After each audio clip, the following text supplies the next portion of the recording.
Kolkata rape murder के स्वास्थ्य भवन पर डॉक्टरों का धरना प्रदर्शन जारी। संजय रॉय समेत 7 आरोपियों से सीबीआई की पूछताछ। हरियाणा में आपने जारी की छठी लिस्ट, 15 उम्मीदवारों के नाम घोषित। पानीपत सिटी से ऋतु को टिकट, अब तक 85 कैंडिडेट्स का ऐलान। 70 से ज्यादा वाले उम्र के सभी को 50 लाख तक फ्री इलाज। आयुष्मान योजना के तहत लाभ, 4.5 करोड़ परिवार को फायदा। बीजेपी ने घोषणा पत्र में किया था वादा। प्रज्वल रेवन्ना की जमानत याचिका पर कर्नाटक हाईकोर्ट में सुनवाई। कोर्ट ने कहा, सेक्स स्कैंडल का मामला खुली अदालत में नहीं सुन सकते। शिमला में मस्जिद का अवैध निर्माण हटाने को लेकर प्रदर्शन। हिंदू संगठनों ने बैरिकेड तोड़े, पुलिस का लाठीचार्ज, वाटर कैनन चलाई, पथराव में सिपाही घायल। यूपी दिल्ली एनसीआर में नहीं थम रही बारिश। आज राजस्थान और बिहार में भी जमकर बरसेंगे बादल। आईएमडी ने जारी किया अलर्ट। आप देख रहे हैं के न्यूज, खबरों का सारथी। नमस्कार, आप देख रहे हैं देश की बात। मैं हूं आपके साथ तन्वी सक्सेना। देश की बात में सबसे पहले बात करेंगे आज पदक विजेताओं से। आज प्रधानमंत्री नरेंद्र मोदी मुलाकात करेंगे। पेरिस पैरालंपिक के पदक विजेताओं से आज प्रधानमंत्री नरेंद्र मोदी मुलाकात करते नजर आएंगे। प्रधानमंत्री खिलाड़ियों को सम्मानित करेंगे। बड़ी जानकारी आपको बता रहे हैं, भारतीय खिलाड़ियों ने किया ऐतिहासिक प्रदर्शन।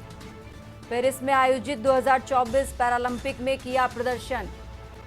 भारत ने पहली बार किसी पैरालंपिक में हासिल किए 29 पदक। भारत की झोली में आए 7 स्वर्ण, 9 कांस्य और 13 रजत पदक। बड़ी जानकारी आपको बता रहे हैं, पदक तालिका में भारत 18वें नंबर पर है। बड़ी जानकारी आपको बता रहे हैं, जहां आज पदक विजेताओं से प्रधानमंत्री नरेंद्र मोदी मुलाकात करते नजर आएंगे। भारत के पेरिस पैरालंपिक दल से मुलाकात करते नजर आएंगे प्रधानमंत्री नरेंद्र मोदी। बड़ी जानकारी आपको बता रहे हैं, भारतीय खिलाड़ियों ने ऐतिहासिक प्रदर्शन किया है पेरिस पैरालंपिक में। और पेरिस में आयोजित 2024 पैरालंपिक में किया शानदार प्रदर्शन। भारत ने पहली बार किसी पैरालंपिक में हासिल किए 29 पदक। भारत की झोली में आए 7 गोल्ड, 9 कांस्य और 13 रजत पदक।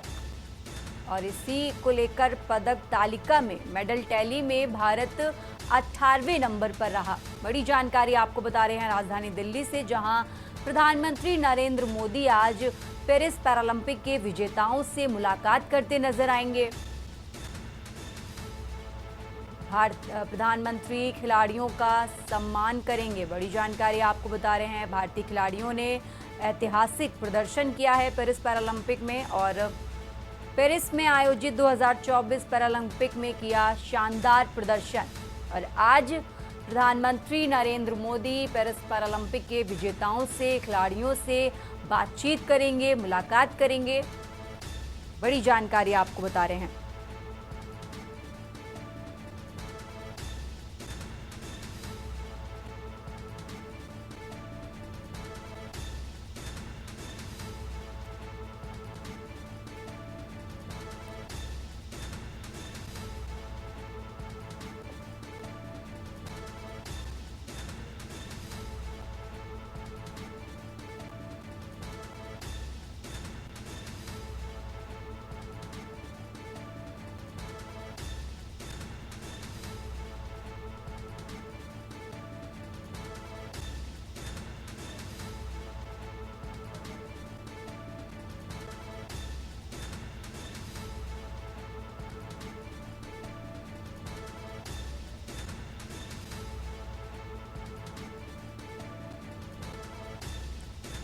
और इसी खबर पर ज्यादा जानकारी के लिए हमारे साथ विशेष संवाददाता अखिलेश जी जुड़ गए हैं। अखिलेश जी, आज प्रधानमंत्री नरेंद्र मोदी पैरालंपिक विजेताओं से मुलाकात करेंगे। कितने बजे ये कार्यक्रम है, कौन कौन इस कार्यक्रम में शामिल होगा? अखिलेश जी देखिए, आपको बता दें कि पेरिस पैरालंपिक में पदक जीतने वाले विजेताओं के साथ आज प्रधानमंत्री नरेंद्र मोदी के मिलने का प्रोग्राम निर्धारित किया गया था। सभी खिलाड़ियों को जो पेरिस पैरालंपिक में पदक भारत की तरफ जीते थे, उनको दिल्ली के सेंटूर होटल में रुकवाया गया था। ये होटल एरोसिटी के पास है। तो तो वो सभी खिलाड़ी वहां से प्रधानमंत्री नरेंद्र मोदी से मिलने के लिए अपने होटल से रवाना हो गए हैं। ये सभी प्रधानमंत्री के सरकारी आवास 7 कल्याण मार्ग पर मिलेंगे। यहाँ पर प्रधानमंत्री ने बाकायदा इन सभी खिलाड़ियों को सम्मानित करने का भी प्रोग्राम रखा है। आपको बता दें कि भारत ने पहली बार किसी पैरालंपिक में करीब 29 पदक जीते हैं। भारत की झोली में आए सभी पदकों में अगर संख्या के तौर पर देखा जाए तो 7 स्वर्ण पदक है, 9 कांस्य पदक है और 13 रजत पदक है। यानी भारत पूरे पेरिस पैरालंपिक के अगर खिलाड़ी देखा जाए तो पदक तालिका में भारत करीब 18वें स्थान पर है। इस लिहाज से प्रधानमंत्री की ये परंपरा रही है और जब से प्रधानमंत्री नरेंद्र मोदी रहे या उनसे पहले भी जो भी प्रधानमंत्री रहा है, उसके समय में अंतरराष्ट्रीय स्तर पर कोई भी खेल का आयोजन होता था और उसमें भारत का कोई भी खिलाड़ी किसी भी पदक को जीतने में कामयाब रहता था और पदक जीतने के बाद जब खिलाड़ी भारत वापस आते थे तो सरकार की तरफ से उन्हें सम्मानित करने का रिवाज रहा है। इसी कड़ी में भारतीय खिलाड़ियों को आज प्रधानमंत्री नरेंद्र मोदी अपने आवास पर मुलाकात करेंगे, उनके अनुभव जानेंगे, उनसे चर्चा करेंगे। इसके साथ ही साथ प्रधानमंत्री नरेंद्र मोदी इन सभी पदक विजेता खिलाड़ियों को सम्मानित भी करेंगे।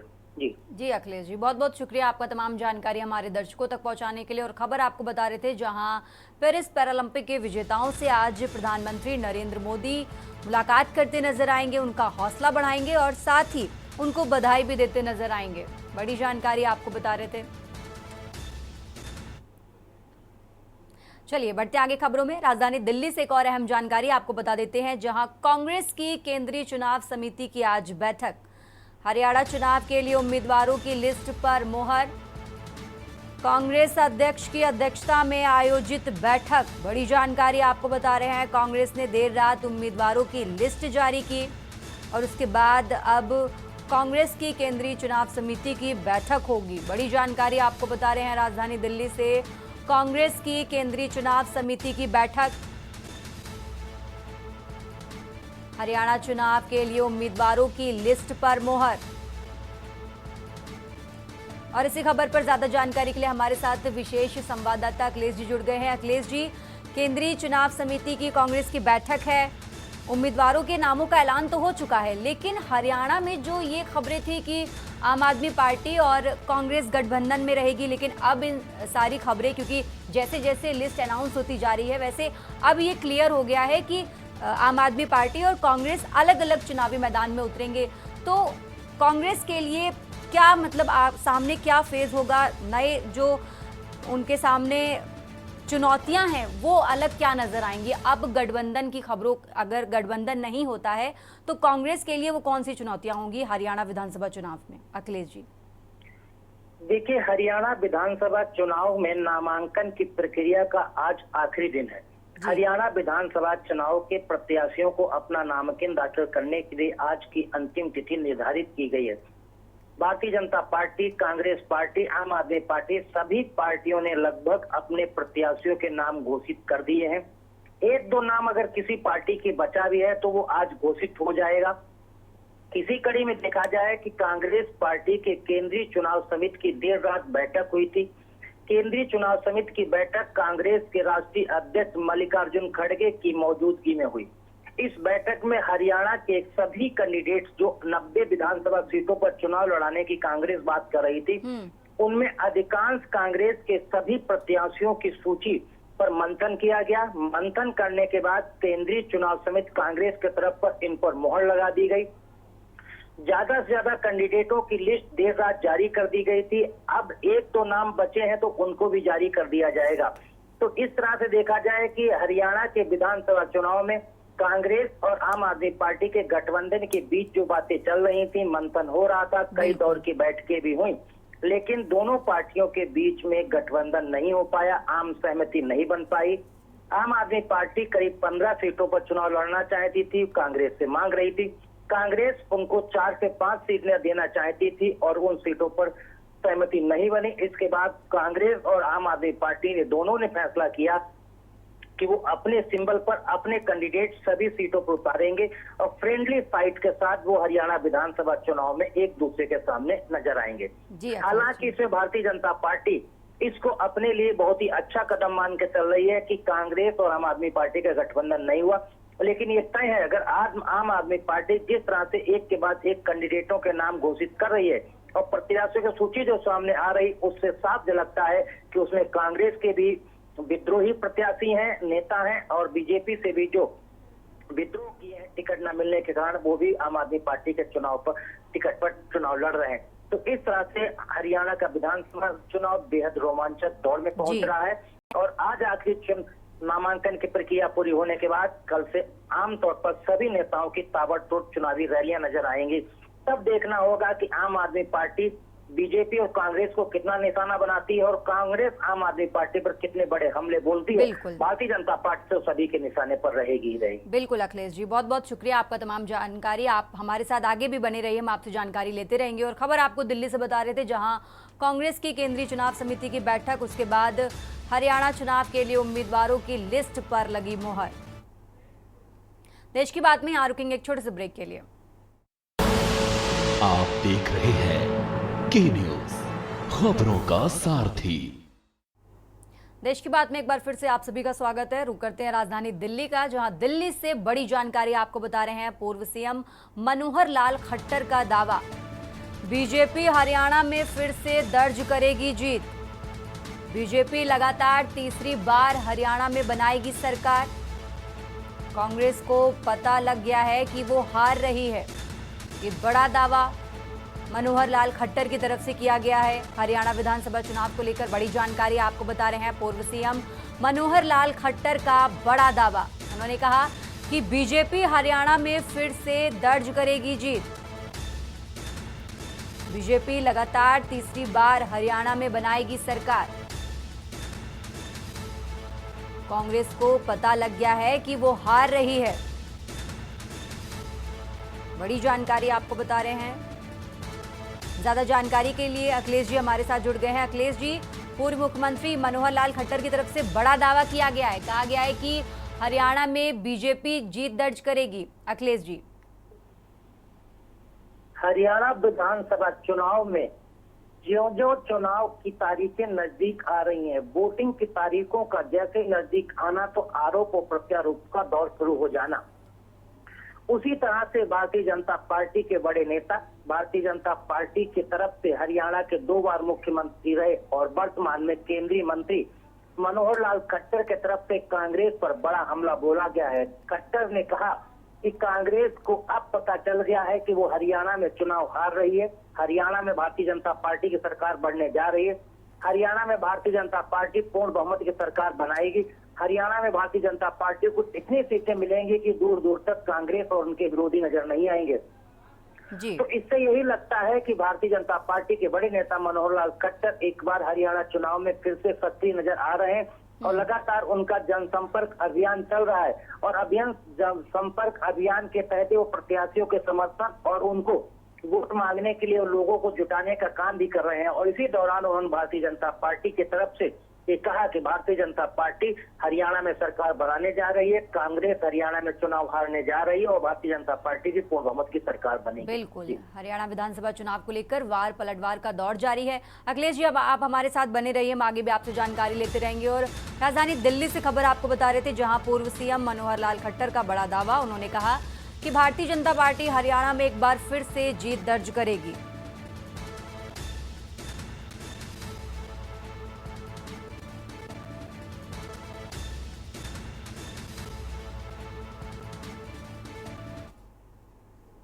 रुक करते हैं अगली खबर का। दिल्ली से एक और अहम जानकारी आपको बता देते हैं। यौन शोषण मामले में सुनवाई आज। दिल्ली के राउज एवेन्यू कोर्ट में आज सुनवाई होगी। मामले में महिला पहलवानों के दर्ज होंगे बयान। बीजेपी पूर्व सांसद ब्रजभूषण शरण सिंह कोर्ट में होंगे पेश। एडिशनल चीफ जुडिशियल मजिस्ट्रेट की कोर्ट में आज सुनवाई होगी। साथ ही महिला पहलवान खुले में नहीं दर्ज कराएंगे बयान, कोर्ट में अलग से दर्ज कराएंगे पहलवान के नाम। बड़ी जानकारी आपको बता रहे हैं, पहलवानों के बयान आज कोर्ट में दर्ज कराए जाएंगे।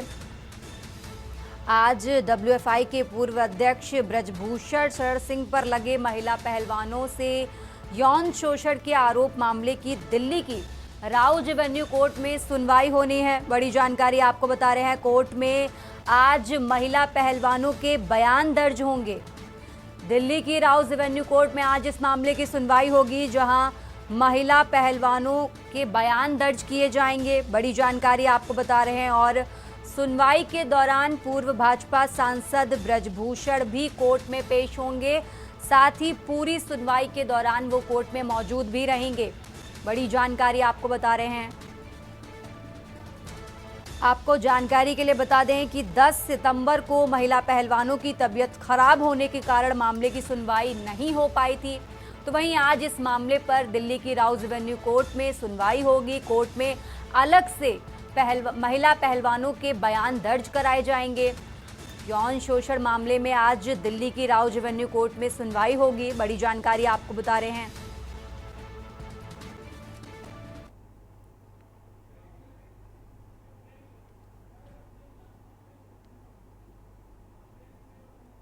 और इसी खबर पर ज्यादा जानकारी के लिए हमारे साथ अखिलेश जी जुड़ गए हैं। अखिलेश जी, दिल्ली के राउज एवेन्यू कोर्ट में आज सुनवाई होगी, क्या लग रहा है कोर्ट की तरफ से क्या बड़ा ऐलान हो सकता है? क्या ब्रजभूषण शरण सिंह की मुश्किलें बढ़ती नजर आएंगी या फिर कम होंगी? अखिलेश जी, दिल्ली के राउज एवेन्यू कोर्ट में महिला पहलवानों के यौन शोषण मामले में आज सुनवाई होगी। सुनवाई के दौरान आरोपी महिला पहलवानों के यौन शोषण के लगे आरोप और आरोपी ब्रजभूषण शरण सिंह भी कोर्ट में आज मौजूद रहेंगे। कोर्ट के तरफ से पिछली तारीख पर जब सुनवाई हुई थी तो additional magistrate, judicial magistrate Priyanka Rajput के तरफ से महिला पहलवानों को बयान दर्ज कराने के लिए कहा गया था। महिला पहलवानों ने कहा था कि वो खुले में बयान अपने दर्ज नहीं कराना चाहते हैं, वो बयान अलग से दर्ज कराएंगे। हालांकि ब्रजभूषण शरण सिंह के वकील के तरफ से इसका विरोध किया गया था और दलीलें भी रखी गई थी कि जब आरोप खुले मंच पर लगाए गए, जब आरोप के साथ ही एफआईआर खुले मंच पर कराई गई और सुनवाई भी खुले मंच पर हो रही है, तो महिला पहलवानों को खुले मंच पर अपने बयान दर्ज कराने में आपत्ति क्या है? हालांकि जज के तरफ से दखल देते हुए कहा गया था कि अब महिला पहलवानों के पास दो विकल्प हैं, वो खुले में भी बयान दर्ज करा सकती हैं और अलग से भी बयान अपने दर्ज करा सकती हैं। इन्हीं चीजों को लेकर कोर्ट की तरफ से आज की तारीख मुकर्रर की गई थी कि आज के दिन महिला पहलवानों को अपने बयान दर्ज कराने हैं। तो इसमें व्यवस्था ये की गई है कि आज महिला पहलवान अपने खुले मंच पर बयान दर्ज कराने के बजाय अलग से बयान दर्ज कराएंगे। जो बयान पब्लिकली नहीं होंगे उनका संज्ञान कोर्ट के द्वारा लिया जाएगा और वो कोर्ट की मौजूदगी में और जज की उपस्थिति में यहाँ बयान दर्ज कराए जाएंगे। अभी देखना होगा कि महिला पहलवानों के बयान दर्ज होने के बाद कोर्ट की अगली सुनवाई में क्या फैसला आता है। क्या महिला पहलवानों के बयान दर्ज होने के बाद आरोप लगे ब्रजभूषण शरण पर ये आरोप सच साबित होते हैं या फिर आरोप खारिज हो जाते हैं, ये फैसला कोर्ट को करना होगा। बिल्कुल अखिलेश जी, आप हमारे साथ बने रहिए, हम आगे भी आपसे जानकारी लेते रहेंगे। और खबर आपको दिल्ली से बता रहे थे, जहां दिल्ली के राउज एवेन्यू कोर्ट में आज महिला पहलवानों के बयान दर्ज होंगे। साथ ही ब्रजभूषण शरण सिंह भी कोर्ट में पूरी सुनवाई के दौरान मौजूद रहेंगे। फिलहाल रुकेंगे एक छोटे से ब्रेक के लिए, जल्द हाजिर होंगे। आप देख रहे हैं के न्यूज, खबरों का सारथी। ब्रेक से वापस आ गए हैं, रुक करते हैं खबरों का। और यूपी के बुलंदशहर से खबर आपको बता रहे हैं, जहां 1 से 8 तक सरकारी और गैर सरकारी स्कूल बंद रहेंगे। भारी बारिश की चेतावनी के बीच ये ऐलान किया गया है कि 1 से 8 तक स्कूल बंद रहेंगे। बड़ी जानकारी आपको बता रहे हैं, डीएम के निर्देश पर बीएसए ने आज का अवकाश घोषित किया है। मौसम विभाग ने बारिश को लेकर ऑरेंज अलर्ट जारी किया है। बड़ी जानकारी आपको बुलंदशहर से बता रहे हैं, जहां 1 से 8 तक स्कूलों को बंद रखने का आदेश दिया गया है। भारी बारिश की चेतावनी के बीच स्कूलों को बंद रखने का आदेश दिया गया है और डीएम के निर्देश पर बीएसए ने आज का अवकाश घोषित किया है। बड़ी जानकारी आपको बता रहे हैं, मौसम विभाग ने बारिश को लेकर ऑरेंज अलर्ट जारी किया, जिसके बाद 1 से 8 तक सरकारी और गैर सरकारी स्कूलों को बंद रखने का आदेश दिया गया है। बुलंदशहर से खबर आपको बता रहे हैं, भारी बारिश की चेतावनी के बीच 1 से 8 तक स्कूलों को बंद रखने का आदेश दिया गया।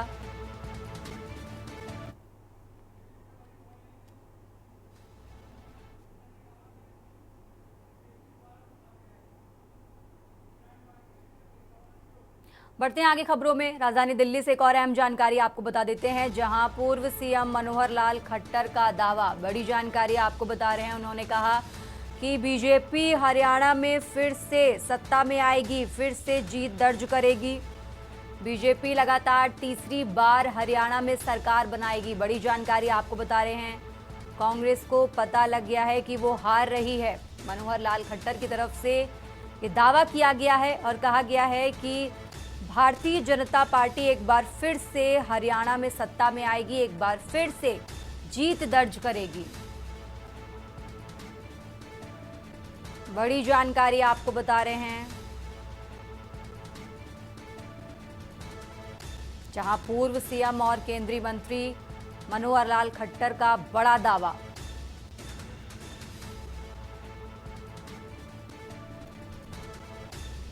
उन्होंने कहा कि भारतीय जनता पार्टी हरियाणा में फिर से जीत दर्ज करेगी। बीजेपी लगातार तीसरी बार हरियाणा में सरकार बनाएगी।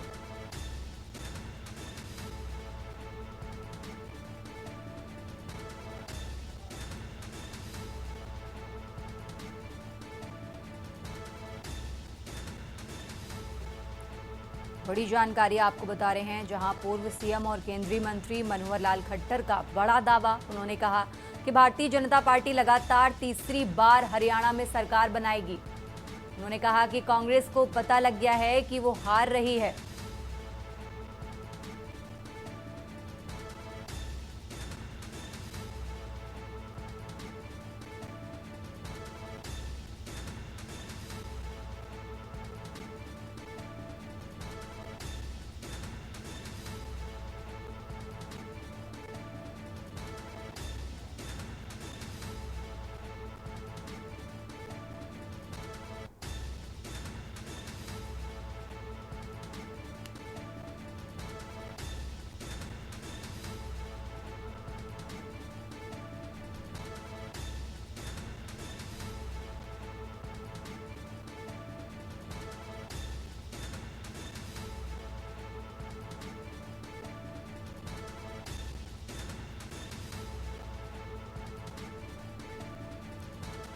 और इसी खबर पर ज्यादा जानकारी के लिए हमारे साथ अखिलेश जी जुड़ गए हैं। अखिलेश जी, हरियाणा विधानसभा चुनाव की वोटिंग की तारीखें करीब आ रही हैं, वार पलटवार का दौर शुरू हो गया है। पूर्व सीएम और केंद्रीय मंत्री मनोहर लाल खट्टर की तरफ से बड़ा दावा किया गया। उन्होंने कहा कि भारतीय जनता पार्टी एक बार फिर से हरियाणा में सरकार बनाएगी। अखिलेश जी,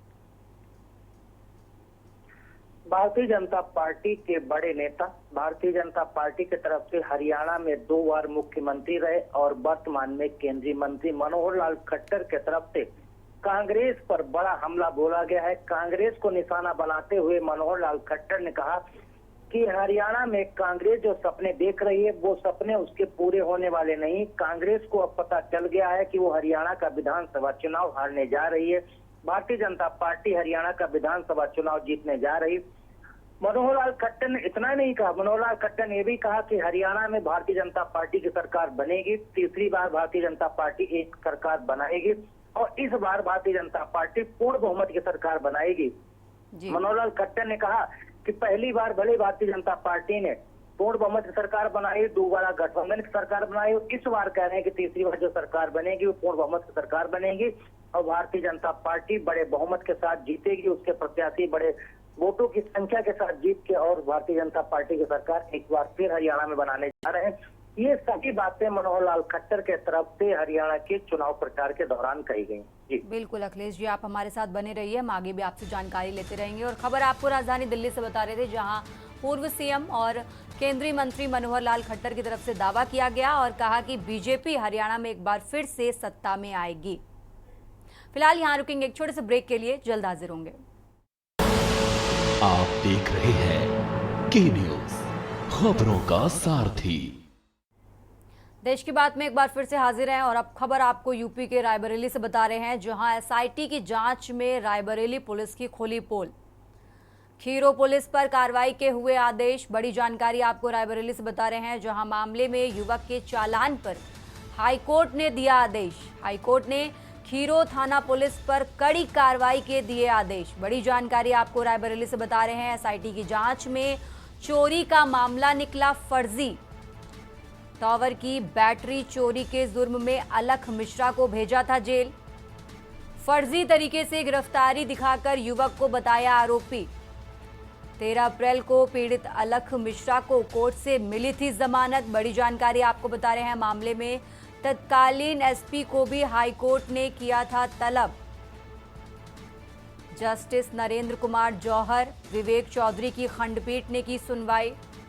दोनों न्यायाधीशों ने एसआईटी की जांच रिपोर्ट को बताया सही।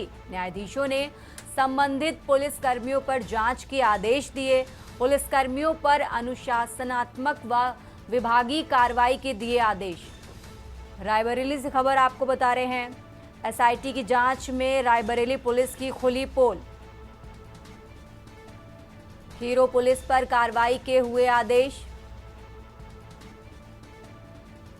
मामले में युवक के चालान पर हाईकोर्ट ने दिया आदेश। हाईकोर्ट ने खीरो थाना पुलिस पर कड़ी कार्रवाई के दिए आदेश। एसआईटी की जांच में चोरी का मामला निकला फर्जी। जांच में बड़ा खुलासा हुआ, जहां चोरी का मामला फर्जी निकला और फर्जी तरीके से गिरफ्तारी दिखाकर युवक को बताया आरोपी।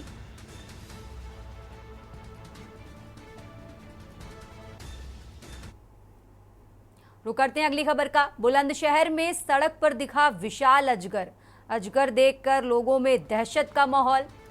20 फीट लंबा बताया जा रहा अजगर। सोशल मीडिया पर लाइव तस्वीर वायरल। सड़क पार करता नजर आया विशाल अजगर। ऑटोनॉमिक प्लांट के पास देखा गया विशाल अजगर। बुलंदशहर से खबर आपको बता रहे हैं। 20 फीट लंबा बताया जा रहा अजगर। तस्वीरें भी आपको टीवी स्क्रीन पर दिखा रहे हैं। सोशल मीडिया पर लाइव तस्वीरें वायरल हुई हैं। सड़क पार करता नजर आया विशाल अजगर। ऑटोनॉमिक प्लांट के पास देखा गया विशाल अजगर।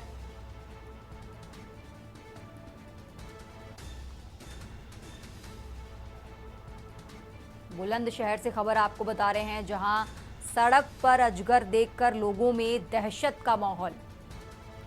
20 फीट लंबा बताया जा रहा अजगर। बड़ी जानकारी आपको बुलंदशहर से बता रहे हैं, जहां अजगर को देखकर लोगों में दहशत का माहौल।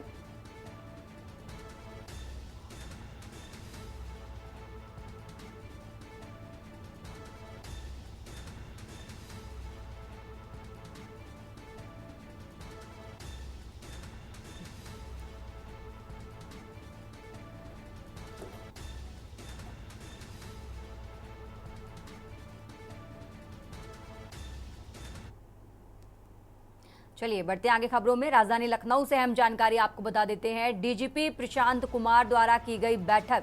वीडियो कॉन्फ्रेंसिंग के माध्यम से की गई बैठक। रेलवे सुरक्षा बल एवं रेलवे अधिकारियों के साथ बैठक की गई। बड़ी जानकारी आपको राजधानी लखनऊ से बता रहे हैं। सभी जोनल अधिकारी वीडियो कॉन्फ्रेंसिंग में रहे मौजूद। बैठक में रेलवे की सुरक्षा को लेकर की गई चर्चा। रेलवे ट्रैक की संयुक्त पेट्रोलिंग के दिए गए निर्देश। बड़ी जानकारी आपको बता रहे हैं राजधानी लखनऊ से, जहां सभी जोनल अधिकारी वीडियो कॉन्फ्रेंसिंग में मौजूद रहे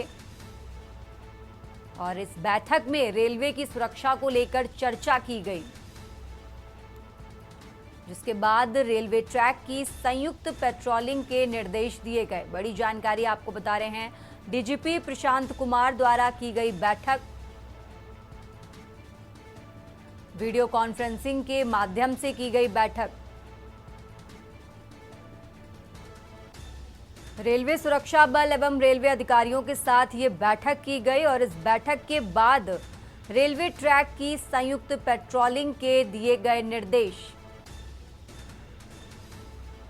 अहम जानकारी आपको बता रहे हैं, जहां रेलवे ट्रैक की संयुक्त पेट्रोलिंग के दिए गए निर्देश।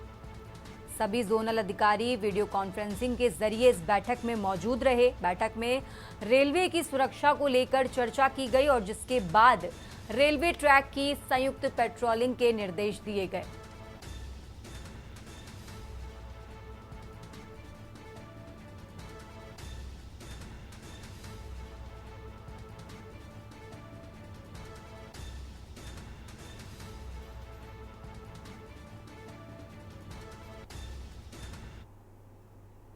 बढ़ते हैं आगे खबरों में। यूपी के बस्ती से खबर आपको बता रहे हैं, जहां विद्युत पोल में करंट उतरने से 2 की मौत।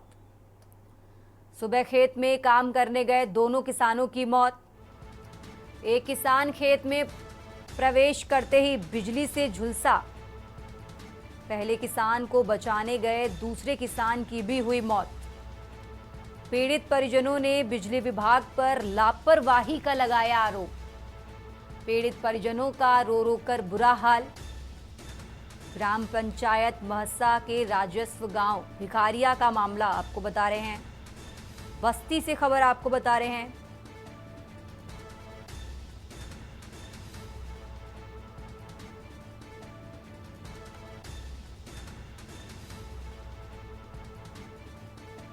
विद्युत पोल में करंट उतरने से 2 की मौत।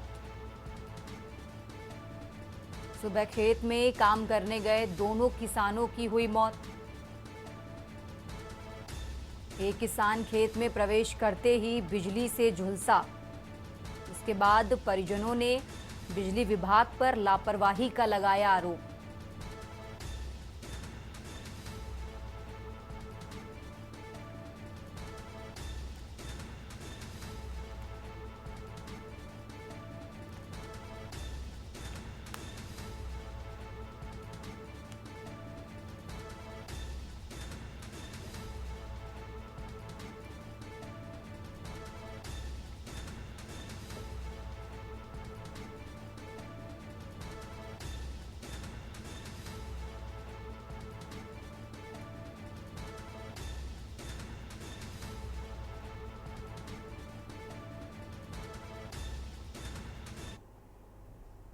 और अब खबर आपको अमरोहा से बता रहे हैं, जहां अमरोहा में हैरान कर देने वाला मामला सामने आया है। एक बकरे की मौत हो जाने के बाद डीजे के साथ बड़ी धूमधाम के साथ उसकी शव यात्रा निकाली और गंगा घाट पर ले जाकर उसका अंतिम संस्कार भी किया। बकरे की शव यात्रा और अंतिम संस्कार क्षेत्र में चर्चा का विषय बना हुआ है। आपको बता दें कि अमरोहा के गजरौला थाना क्षेत्र के गांव पाल में बीते बुधवार को स्थित चामुंडा देवी के मंदिर के नाम पर ग्रामीणों ने बकरा छोड़ा हुआ था। गांव में पल रहे बकरे का बीमारी के चलते निधन हो गया। आपको बता दें कि वो कई दिनों से बीमार चल रहा था, उसे तेज बुखार आया था। ग्रामीणों ने उसका उपचार भी कराया।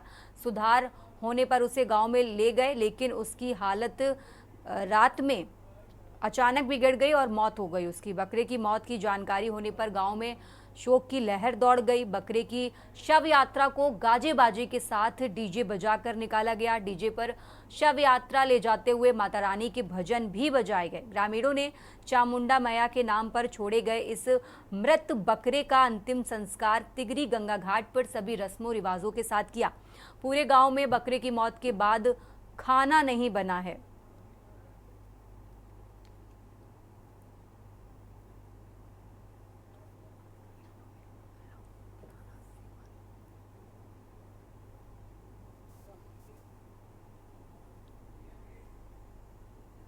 गया था जो था आज से 20 साल पहले उसको हरवती, जिनके पति का नाम शेर सिंह है, उन्होंने इसको छोड़ा था।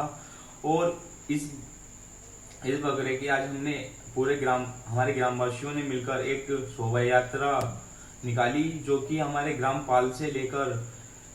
पाल से चलकर तिगरी में संपन्न हुई। और हम सबने ग्रामवासियों ने मिलकर तिगरी में बकरे को दफन किया। देश की बात में यहाँ रुकेंगे एक छोटे से ब्रेक के लिए। आप देख रहे हैं के न्यूज, खबरों का सारथी। ब्रेक के बाद एक बार फिर से हाजिर हैं और अब खबर आपको यूपी के बुलंदशहर से बता रहे हैं, जहां 36 घंटे से हो रही लगातार बारिश में घर से निकलने को लोग परेशान। बुलंदशहर से खबर आपको बता रहे हैं, बारिश से मजदूर वर्ग के लोग परेशान। तेज बारिश से किसानों को हो सकता है नुकसान। बड़ी जानकारी आपको बुलंदशहर से बता रहे हैं, जहां 36 घंटे से लगातार बारिश जारी है।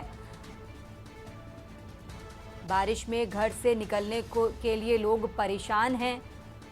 खास तौर पर मजदूर वर्ग के लोग ज़्यादा परेशान हैं बारिश से। बड़ी जानकारी आपको बुलंदशहर से बता रहे हैं, जहां 36 घंटे से लगातार बारिश हो रही है। तेज बारिश से किसानों को भी हो सकता है नुकसान।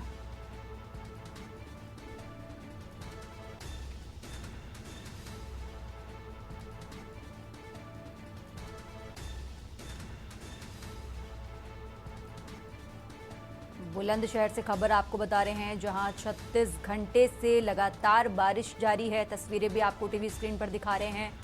खासतौर पर इस बारिश की वजह से किसानों को, मजदूरों को नुकसान पहुंच रहा है। और इसी खबर पर ज्यादा जानकारी के लिए हमारे साथ बुलंदशहर से संवाददाता अनिल मीणा जुड़ गए हैं। अनिल, बुलंदशहर में बीते 36 घंटे से लगातार बारिश है, क्या कुछ स्थिति फिलहाल आपके पास इस खबर पर, क्या अपडेट अनिल? जी देखिए, बिल्कुल मैं आपको बताऊं, जनपद बुलंदशहर की अगर बात करें 36 घंटे से जिस तरह से लगातार बारिश हो रही है, उससे कहीं ना कहीं लगातार तमाम गलियों में और शहरों की बात करें तो जलभराव की स्थिति लगातार बनी हुई है। लेकिन अगर सबसे ज्यादा जो जिस तरह से तेज बरसात से घर से निकलना लोगों को दुश्वार हो गया है। अगर बात की जाए किसानों की, तो किसानों को भी इस बरसात से जिस तरह से लगातार जो बरसात हो रही है और तेज हवा चल रही है, उससे कहीं ना कहीं फसलों में भी भारी नुकसान होने की संभावना है। क्योंकि जो धान की फसल है वो पकी हुई खड़ी हुई है, बाजरे की बात करें या अन्य जो फसलों की बात करें तो वो भी पकी हुई खड़ी है। और उनसे जो पकी हुई फसलें जिस तरह से जो बारिश हो रही है, तेज हवा चल रही है, तो वो फसल पूरी तरह से जमीन पर गिर जाएंगे। और गिरने के बाद में उनमें जो काफी अगर बात की जाए तो 50% नुकसान होने की संभावना जताई जा रही है। और बात की जाए मजदूर वर्ग के लोगों की, जो मजदूर वर्ग के लोग हैं जो मजदूरी करने जाते हैं, वो लगातार जिस तरह से 30 घंटे से बारिश हो रही है, लोग घर से बाहर नहीं निकल रहे हैं, तो मजदूर वर्ग के लोगों को भी कहीं ना कहीं इस बरसात से काफी परेशानी का सामना करना पड़ सकता है। क्योंकि जो लोग जो रोजमर्रा की नौकरी कमाने वाले हैं, उनके लिए खाने की भी परेशानी सामने पैदा हो सकती है। लगातार अगर बात की जाए मौसम की, तो मौसम अभी भी आसमान में लगातार घने बादल छाए हुए, लगातार अब भी लगातार तेज बारिश पड़ रही है और उसको लेकर कहीं ना कहीं लोगों को काफी परेशानी है। और अगर बात की जाए जलभराव की, तो जिस तरह से जलभराव हो रहा है उससे भी कहीं ना कहीं लोगों को परेशानी का सामना करना पड़ रहा है। लगातार अभी देखा जा रहा है कि मौसम विभाग ने जो जानकारी दी है, जिस तरह से जनपद बुलंदशहर एनसीआर का क्षेत्र है, और एनसीआर की अगर बात करें तो एनसीआर में लगातार अभी तक रविवार तक की जो मौसम विभाग रविवार तक के अनुमान लगा रहा है कि रविवार तक अभी भी तेज बारिश हो सकती है। अब देखना यह होगा कि जिस तरह से जो बारिश लगातार पड़ रही है, अभी किस तरह की तेज बारिश होती है और कितना लोगों को नुकसान होता है। लेकिन फिलहाल की बात करें तो लोगों को काफी नुकसान होने की संभावना जताई जा रही है। जी अनिल, बहुत बहुत शुक्रिया आपका तमाम जानकारी हमारे दर्शकों तक पहुंचाने के लिए। और खबर आपको बुलंदशहर से बता रहे थे, जहाँ बीते 36 घंटे से लगातार बारिश जारी है। बारिश से लोग परेशान हैं, किसान वर्ग परेशान है, मजदूर वर्ग परेशान है।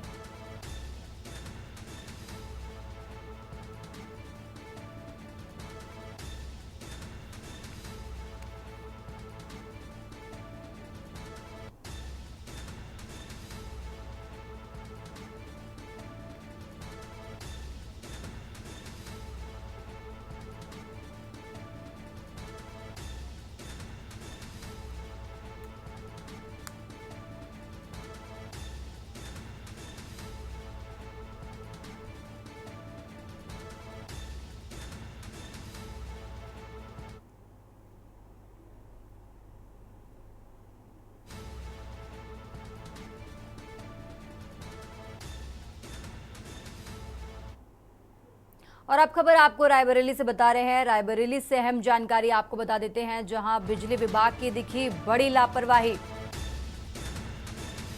बीच सड़क घंटों बिजली के तारों में होती रही स्पार्किंग। बड़ी जानकारी आपको बता रहे हैं, सूचना पर भी नहीं पहुंचे बिजली विभाग के अधिकारी। स्पार्किंग का वीडियो कैमरे में हुआ कैद। सूचना पर भी नहीं पहुंचे बिजली विभाग के अधिकारी। रायबरेली से खबर आपको बता रहे हैं, जहां बीच सड़क पर स्पार्किंग होती रही, वीडियो वायरल हुआ, उसके बावजूद भी बिजली विभाग के अधिकारी घटनास्थल पर नहीं पहुंचे और इस स्पार्किंग के चलते यातायात भी प्रभावित रहा। कोतवाली क्षेत्र के हाथी पार्क चौराहे के पास की घटना आपको बता रहे हैं। रायबरेली से अहम जानकारी बता रहे हैं, जहां बिजली विभाग की दिखी बड़ी लापरवाही। बीच सड़क घंटों बिजली के तारों में होती रही स्पार्किंग, उसके बावजूद भी सूचना देने पर भी बिजली विभाग के अधिकारी घटनास्थल पर नहीं पहुंचे। स्पार्किंग का वीडियो कैमरे में कैद हुआ। रायबरेली से खबर आपको बता रहे हैं, जहां बिजली विभाग की बड़ी लापरवाही सामने आई है।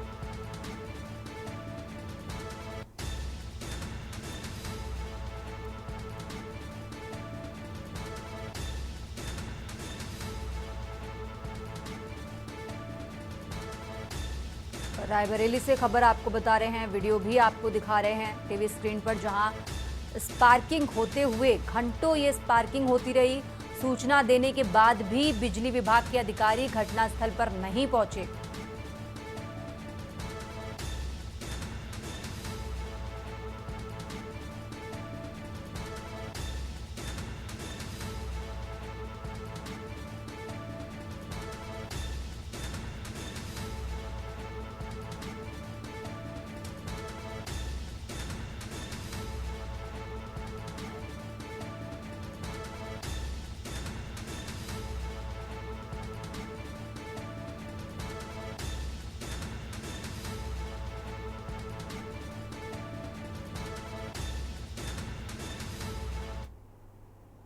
यहां रुकेंगे छोटे से ब्रेक के लिए।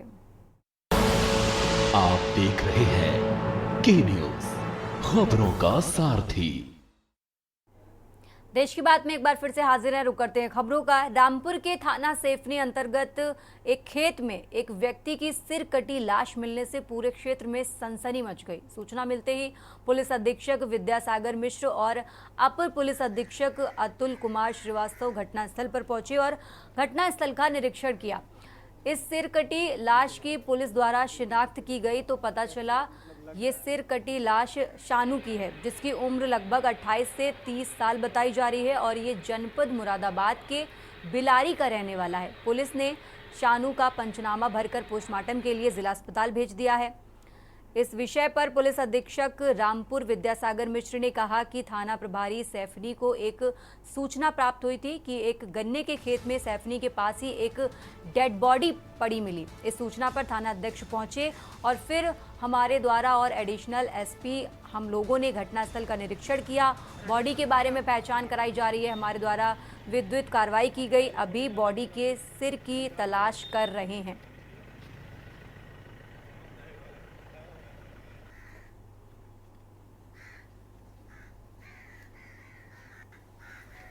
देखिए, थाना प्रभारी सैफनी को ये सूचना प्राप्त हुई थी कि एक गन्ने के खेत में सैफनी के पास ही एक डेड बॉडी पड़ी हुई है। इस सूचना पर थाना अध्यक्ष आए, फिर हमारे द्वारा भी एडिशनल एसपी और हम लोगों ने घटनास्थल का निरीक्षण किया है।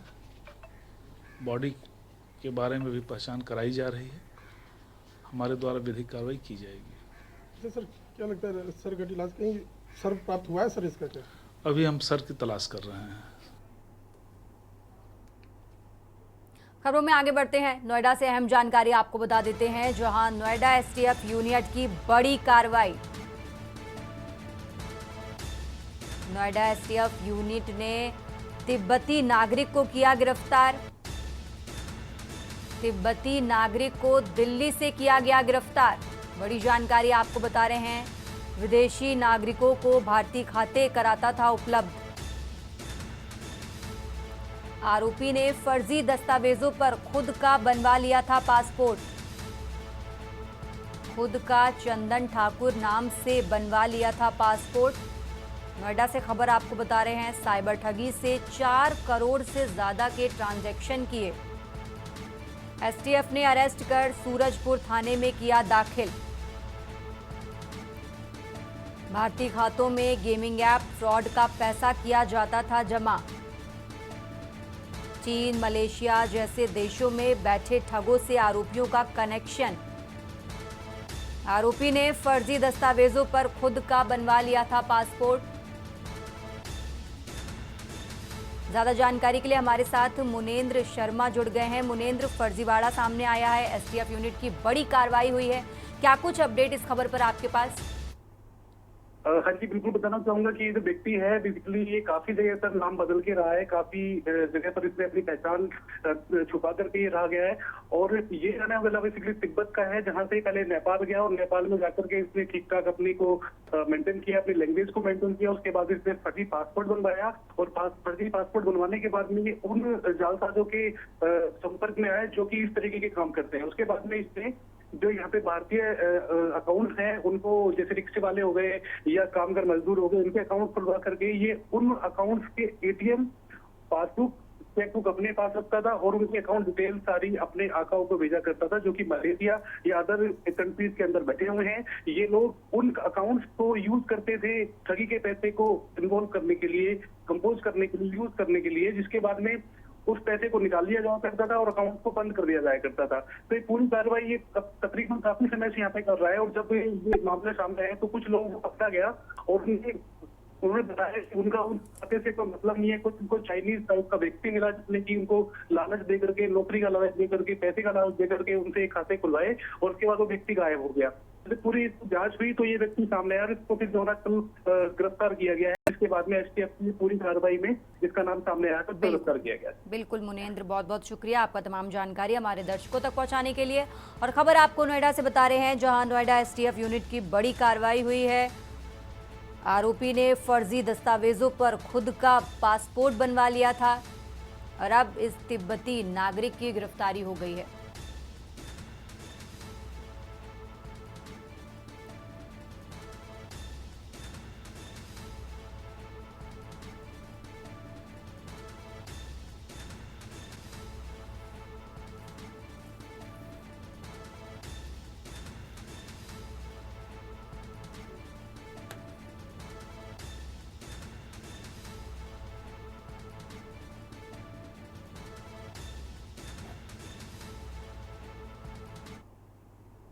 देश की बात में फिलहाल इतना ही। आप देखते रहिए के न्यूज इंडिया।